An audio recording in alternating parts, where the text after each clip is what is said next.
This is changing everything for Montreal. Ever since Juraj Slafkovsky started stepping up his work with Dr. Shot, he has turned into an elite scorer. As he scores again, the top line continues to dominate. Caufield's point streak continues. Despite the Habs getting the loss due to a lot of fans blaming the referees, there's a lot to break down on this episode of Habs Digest. But before we get into the video, quick reminder, over half you guys watching are not subscribed, and this is the spot to stay up to date on all your favorite Montreal Canadiens news. So if you do me a favor, hit the subscribe button down below. We'd really appreciate it. Let's just get straight into the video. We got to talk about this game, and as always, feel free to pause and take a look at that. What should have been a beautiful box score with Slafkovsky scoring, the top line coming together, Matheson with 2 assists, Suzuki with a goal and assist, Caufield with the assist. But unfortunately, it wasn't enough as the Habs lose to the Dallas Stars. I'm just going to come right out and say it, right? The referees in the third period were questionable. I'm not going to deny that. There were some calls. The Jake Evans high stick, I don't really understand how there's an argument. Of course, Evans was going with one hand on the stick. He clipped Pavelski in the face. I don't know how you can really argue whether it is or is not a penalty, but I'm sure some of you might have different opinions, and I'd love to hear them down below. But what I didn't like was the fact that Pizzetta got dragged down to the ground. Whether it's a hook or a hold or interference, it got to be something no call. Brandon Xhekaj, who I'm going to take a second to shout out Brandon Xhekaj. My goodness, that guy played with some of the most heart I've seen from a Habs player almost ever tonight. He was one of the fastest players on the ice. He sprung multiple rushes down to the other end. He had a 6-saucer pass to Matheson that almost tied the game shorthanded. Xhekaj, in that 4-minute double minor in the third period with the Habs down a goal, he was out there for a good chunk of it, and he single-handedly killed off what felt like half of that penalty. He was outstanding tonight, I thought. Xhekaj, now, while still not amazingly, it wasn't amazing defensively with the power play 2 unit, as they had some pretty bad collapses. Regardless, he looked so good on that penalty kill. He looked decent enough on the power play and 5v5. Shout out to Brandon Xhekaj. But, oh my gosh, the reffing there down the stretch was a little questionable. Xhekaj got brought down too, and it felt like the Habs could have had one or more power plays. However, that's no excuse. You know, Montreal had the chances to tie this game and send it to overtime, and they couldn't quite do it. And it all came down to that second period where Dallas gets 2 goals in quick succession off a couple of defensive breakdowns.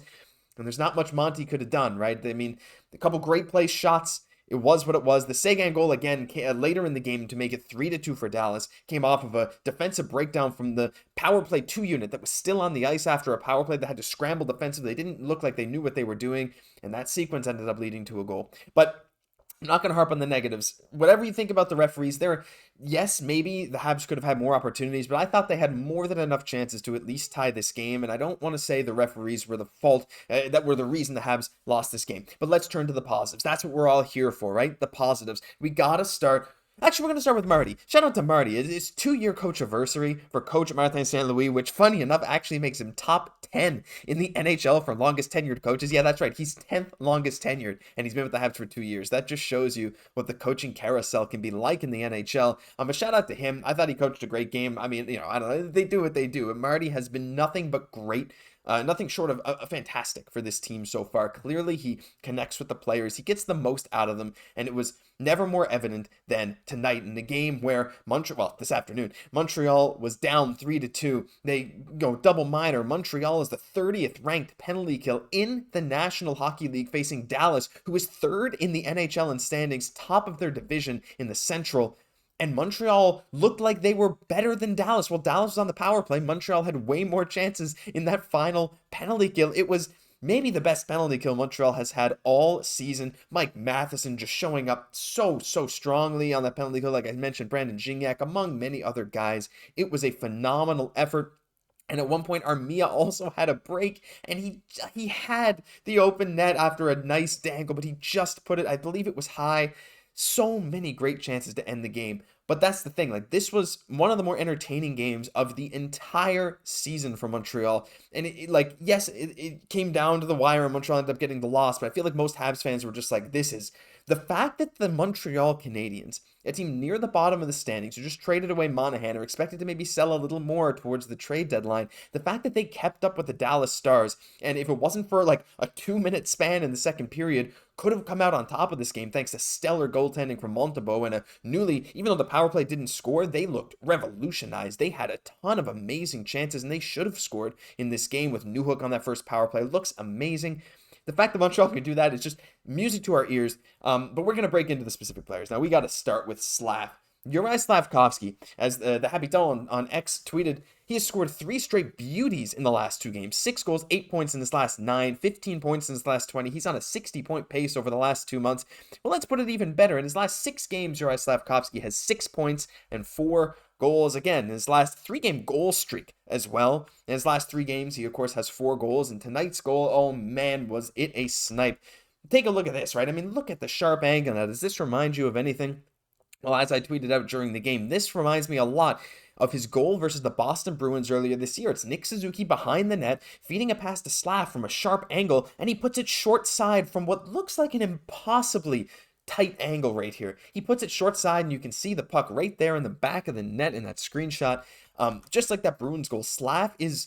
like, his ability to put the puck into these tight spaces is extremely encouraging. Like, not only have we seen his silky hands show up, whether it's in-game or in the shootout, especially that winner he had against Buffalo, Juraj Slafkovsky is able to dangle. He is able to use his body, his size, and his speed to have zone break-ins and get towards the net. And he is also clearly developing a very, very solid shot that's only improving day by day. And as we've talked about, he's with Dr. Shot, it seems like every single day, doing lots and lots of shooting drills to help that shot. And, don't forget, I don't want to go back to this era too much, but just a number of years ago, the Habs didn't really have, well, kind of didn't have at all a player development department. That's sort of a new revolution for them. And, well, who did they get? Well, they went and got some of the best. And clearly it is paying dividends. The amount of improvement from each Habs player, like, it feels like in every game, is getting crazy. I mean, Slav's progression is almost unbelievable. Again, 60-point pace over his last little while. What he's doing is, I don't want to say unprecedented because we've seen jumps like this. However, quite like this, I don't even know, because how fast he is turning things around. It feels like, again, he has a weakness, he works on it. He has a weakness, he works on it. He gets better. We saw this going back to last season where we said, okay, well, this is one of his biggest weaknesses now, and you'd see him start to improve it slowly and until he's got comfortable with it. And so now, well, the big thing, it's his shot, it's his finishing. That's the thing that we said from the start of the year that he needed to improve on. It's the thing that Coach Marty said in a recent sort of media availability. He said, well, if there's anything, that's the next step for him is finishing. He's worked on his balance a ton. He's worked on his board battles. He's worked on his defensive game. He's worked on his confidence with the puck on his stick. Well, what's next? And don't forget, this guy's not even like 100 games into his NHL career, and he's still producing and producing and producing. I can't even stop talking about Slav. I'm sorry, we're going to play the Slapzilla animation because why not? The people that still doubt that pick, I don't even know what to say to you. But we'll move off of Juraj Slafkovsky and we'll talk a bit about the other guys in that top line. Nick Suzuki, Caufield. I mean, Caufield to extend his point streak, I don't know. I mean, other than a beautiful dangle or a snipe from Caufield, I don't know if you could put together a nicer way for him to extend his point streak, because Caufield has seemingly revolutionized his passing game this year. His assist numbers are up compared to any season in his career. He's at a career high in assists, and he's just compounding on that every single day.